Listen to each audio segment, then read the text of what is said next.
Muy buenos días para todos. Hace tiempo que no hemos vuelto a conversar sobre libros, que es un tema tan interesante y siempre novedoso. Hoy quiero presentarles como el que yo considero como el libro de mi testamento, porque recoge todo lo que he reflexionado, he pensado y he orado sobre un tema valiosísimo, que es la oración. En toda religión revelada o natural, hay tres cosas importantísimas que ver. La primera, que afirma de Dios. Es lo que nosotros los católicos llamamos el credo. ¿Qué es lo que esa religión piensa, afirma de Dios? Es una parte valiosísima en toda religión, porque eso es lo que constituye la esencia de la religión. En segundo lugar, hay que ver en toda religión qué ordena, en orden a la conducta y a la vida de los seguidores de esa religión. Es lo que los católicos llamamos los mandamientos, las leyes de la Iglesia, los 2 mandamientos de Jesús. Hay que valorar siempre en una religión qué clase de moral exige a sus seguidores. Y hay una tercera parte valiosísima en toda religión, es la oración. ¿Qué dice? ¿Qué me enseña? ¿Cuál es el ejercicio que hago en esta religión de ese elemento comunicativo de relación con Dios como la oración? Tengamos esto muy presente. En toda religión la oración tiene un valor inmenso. La Iglesia, el catolicismo, ha tenido en esto muy presente. De Dios afirman las bellezas del credo. De la conducta humana tenemos los mandamientos y preceptos que la Iglesia nos pide que sean elementos de nuestro comportamiento humano. Y tenemos todo lo que la Iglesia ha hecho por la oración.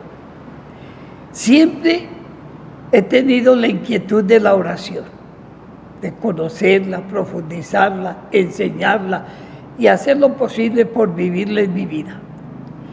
Pues todo esto lo he recogido en un libro que hoy quiero presentárselo a ustedes, teniendo de fondo a Santa Teresa de Jesús. El libro lo titulé Santa Teresa, creyente, orante y mística.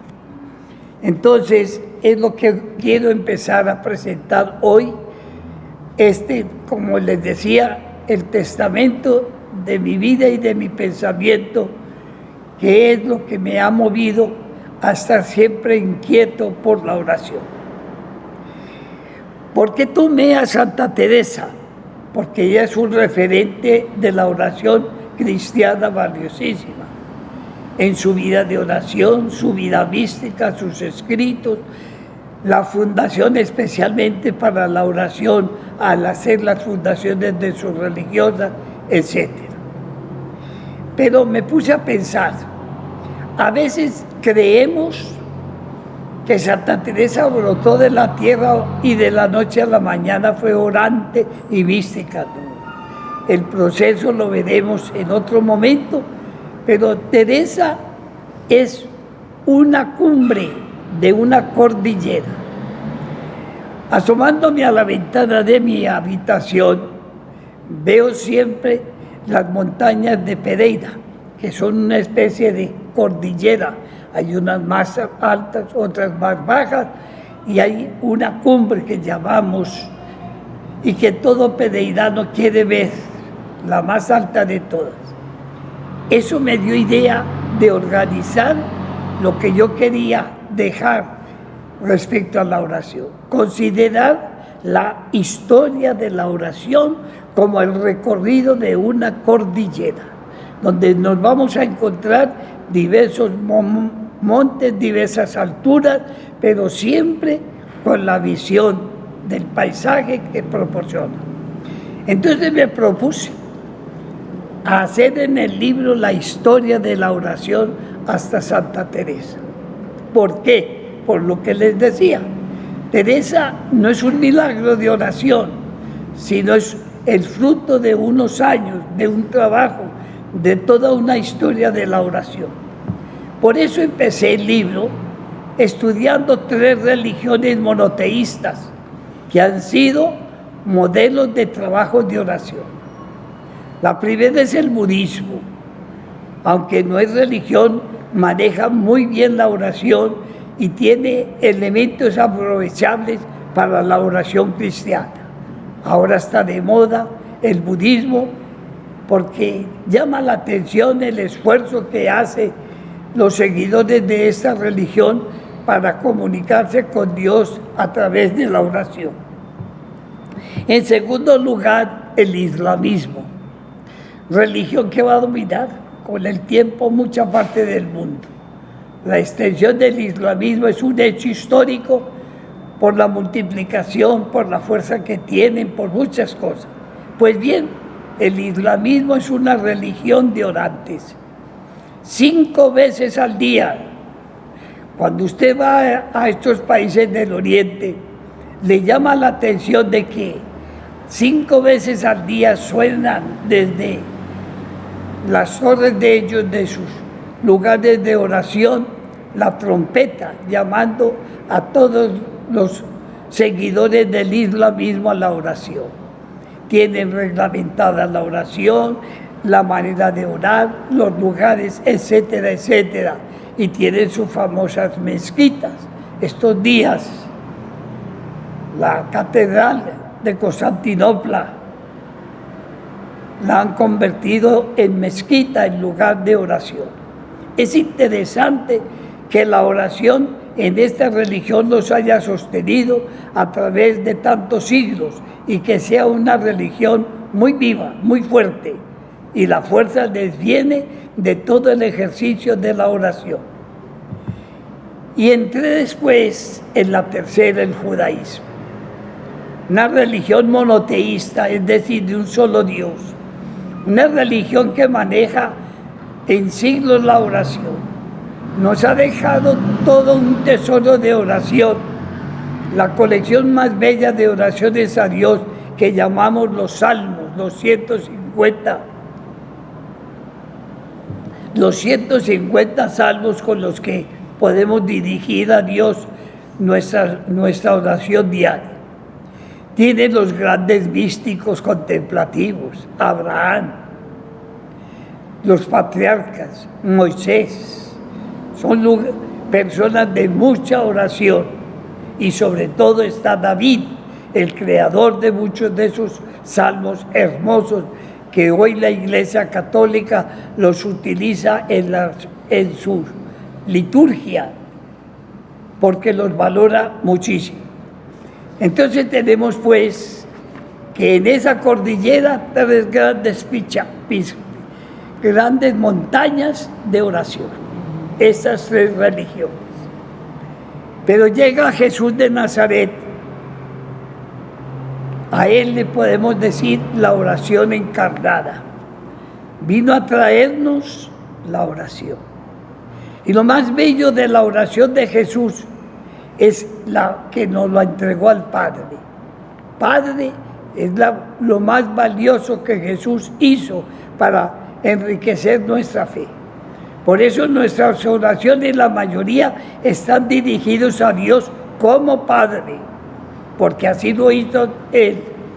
Nos dejó las parábolas sobre la fuerza de la oración, nos dejó la oración del Padre Nuestro y nos dejó el modelo de oración cristiana, porque lo que enriquece la oración de nosotros los cristianos es que la hacemos en nombre de Jesús, en el nombre por nuestro Señor Jesucristo. Decimos a cualquier oración que hacemos, porque Él es el que nos enseña a orar, mueve nuestros labios y enfervoriza nuestro corazón. De modo que Jesús es pues la oración encarnada, el verdadero modelo de lo que debe ser la oración como diálogo con Dios. Esas noches que pasaba Él en oración, Esas pequeñas oraciones que nos han conservado los evangelistas, esa manera de morir orando, porque las 7 palabras últimas de Jesús fueron la última oración al Padre. Jesús, pues, será eternamente el modelo, la razón de ser de la oración cristiana. No digamos de María, la mujer orante, la mujer que supo entender la oración como comunicación, como amistad, como referencia a Dios. Nos dejó el Magnificat con una oración bellísima de acción de gracias y reconocimiento. Dentro de este judaísmo, ya dentro, con Jesús de Nazaret, tenemos los evangelistas. Todos trataron la oración de Jesús. El evangelista que más recalcó la fuerza de la oración de Jesús es San Lucas, que nos ha conservado los momentos orantes de Jesús, que son valiosísimos. De modo que, pues, el Nuevo Testamento está marcado por la oración y por la oración cristiana. Siguiendo adelante en esa cordillera de la oración, nos encontramos con una gran montaña orante.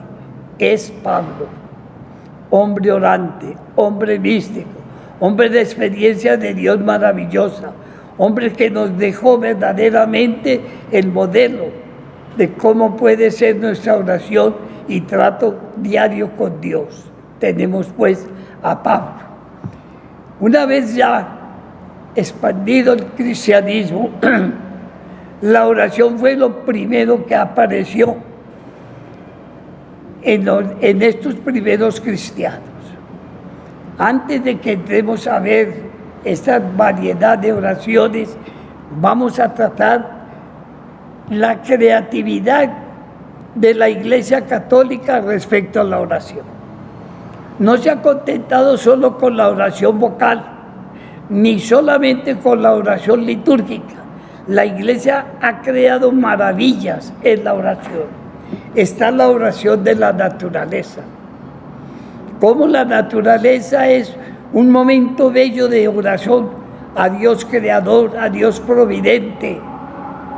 Tenemos los ejemplos de San Juan de la Cruz y de San Francisco de Asís con la oración al hermano Sol.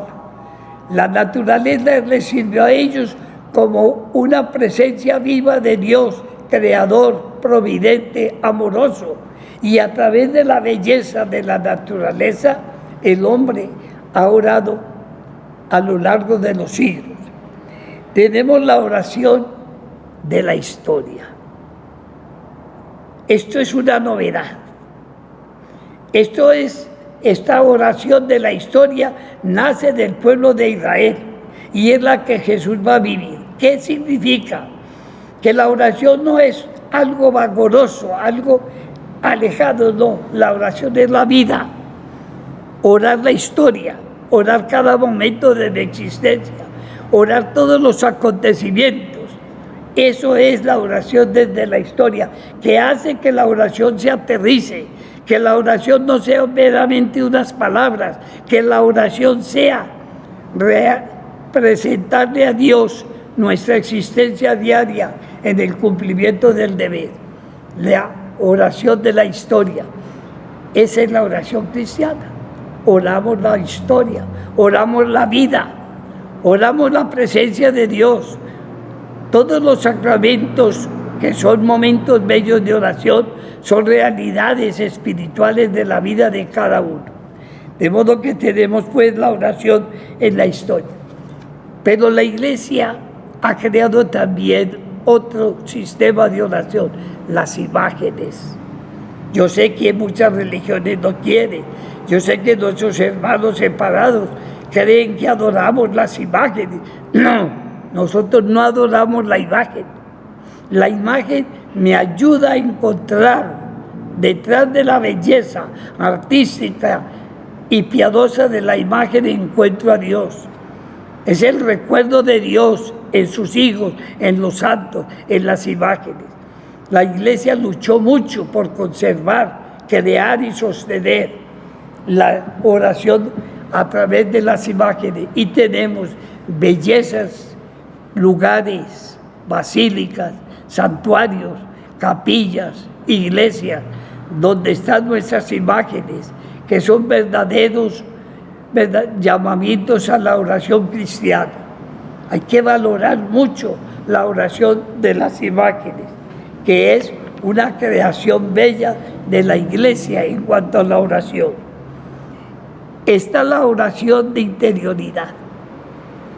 Esto es creación de Jesús. La oración no es solamente palabras. La oración es saber que estamos llenos de Dios. La oración es el diálogo interno con ese Dios presente en la vida de cada uno. La oración, si no se maneja la interioridad, se vuelven palabras que lleva el viento. Crear la interioridad, crear y valorar la interioridad, saber que la oración nace del corazón, que todo mi ser se manifiesta y se vive en la oración. Esa es la creación de la oración de interioridad. La oración comunitaria. La Iglesia patrocinó siempre la oración de la comunidad. A veces le dicen, ¿por qué nos manda a venir a misa los domingos? No es un precepto, es una necesidad, es orar con los hermanos, es saber cómo cada uno enriquece la oración del compañero.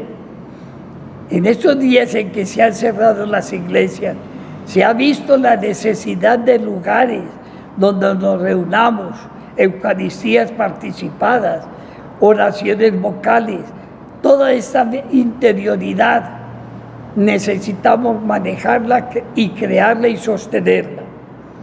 Tenemos la oración vocal. La Iglesia ha patrocinado la oración vocal.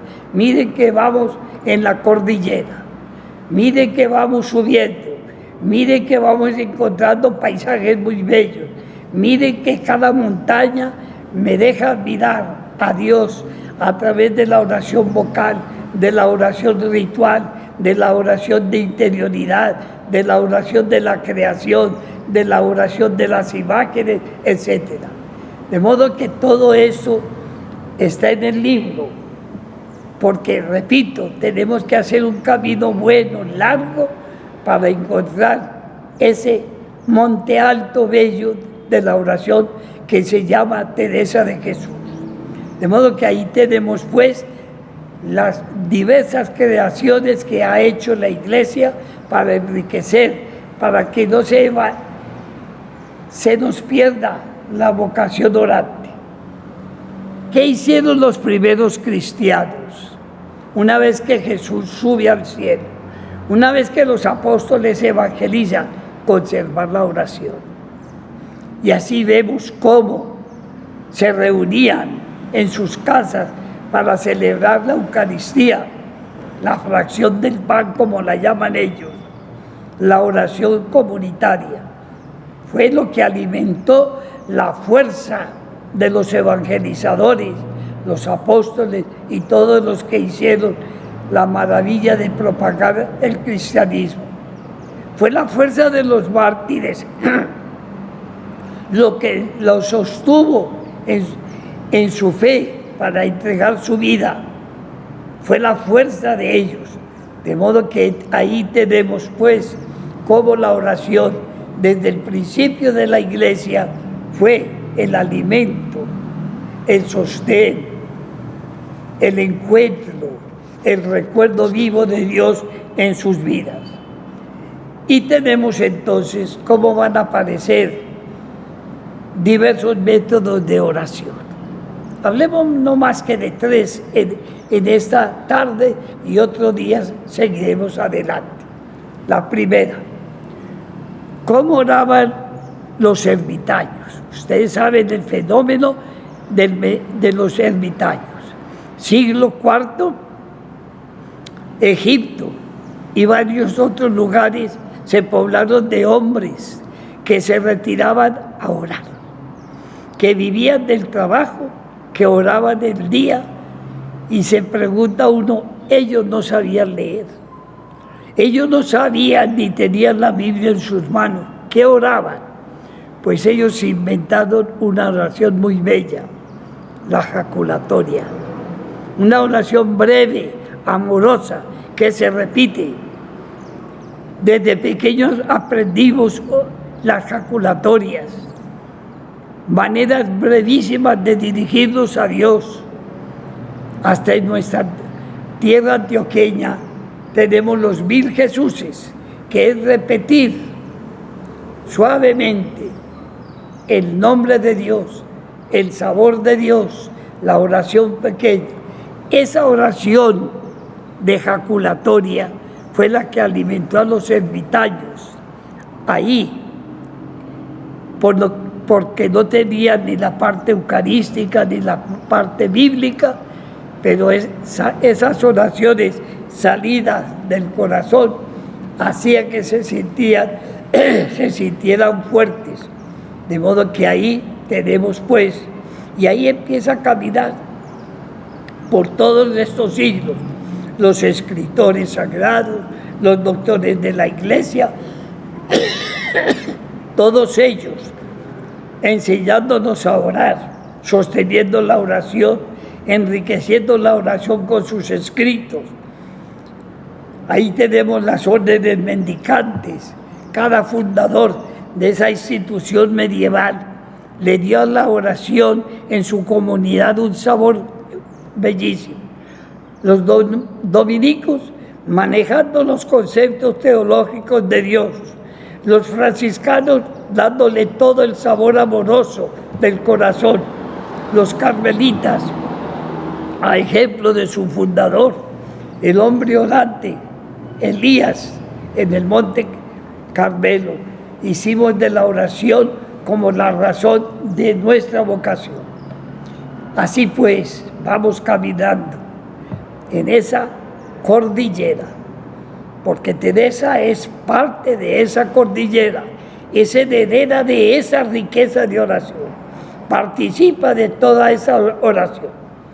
Entonces, dejamos aquí, pero nos vamos muy satisfechos sabiendo que todo esto lo pueden conseguir en el libro que les dije, lo dejo como el testamento de una gran verdad.